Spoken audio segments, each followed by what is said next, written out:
আজকে আমার আম্মু সকাল থেকে দুপুর পর্যন্ত কী করলো তা নিয়ে থাকছে একটি ভিডিও। আসসালামু আলাইকুম।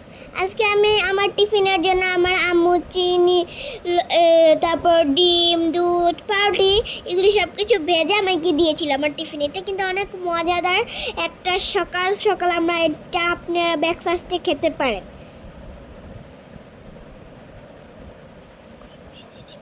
এখন আমার আম্মু যে এইগুলি আমার আম্মুটাকে সুন্দর করে এখন এটাকে ভেজে নিবে।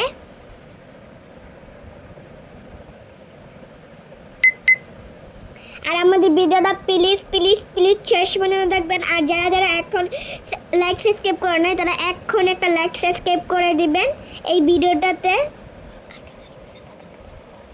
আর আগে যারা আপনি আমাদের সাপোর্ট করেছেন তাদেরকে অনেক অনেক অনেক ধন্যবাদ। আর এখানে আমার আম্মু একটু দুপুরের জন্য রান্না বান্না করছিল। আর এখানে আমার আম্মু মাংস ফ্রাই করে নিবে। আজকে আমার আম্মু আপনাদেরকে ভিন্ন স্টাইলের মাংস রান্না করে দেখাবে। ভিডিওটা শেষ পর্যন্ত দেখতে থাকুন। আর এখানে আমার আম্মু আলুগুলো একটু ছোটো ছোটো করে কেটে নেবে, এটাকে দিয়ে দিল। আর এখানে মাংস রান্না করতে যে উপকরণগুলো লাগে সবগুলো পরিমাণ মতো দিয়ে দিল। আর আমার আম্মু এখন সুন্দর কটাকে কষিয়ে নেবে। আর এখানে আমার আম্মু পরিমাণ মতো পানি দিয়ে দিল। আর আপনিও চলে এই স্টাইলের মাংস রান্না করে দেখতে পারেন, অনেক সুস্বাদু আর অনেক মজাদার।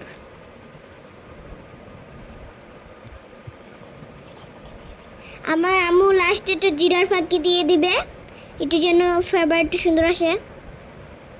আর এখানে আমার আম্মু মাংসটাকে সুন্দর করে পরিবেশন করলো। বলবেন কেমন হয়েছে। আর এখানে আমার আম্মু একটু ডাউল রান্না করছে। এখানে ডাউল রান্না করতে যে উপকরণ লাগে আমার আম্মু সব কিছু পরিমাণ মতো এখানে দিয়ে দিল। আর এখানে আমার আম্মু একটু ডাল বড়ি দিয়ে একটু ঘুরিয়ে নিল।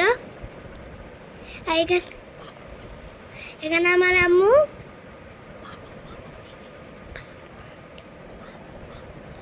বাগার দিয়ে দিল। এখানে আমার আম্মু একটু পেঁয়াজটাকে ভেজে নিবে।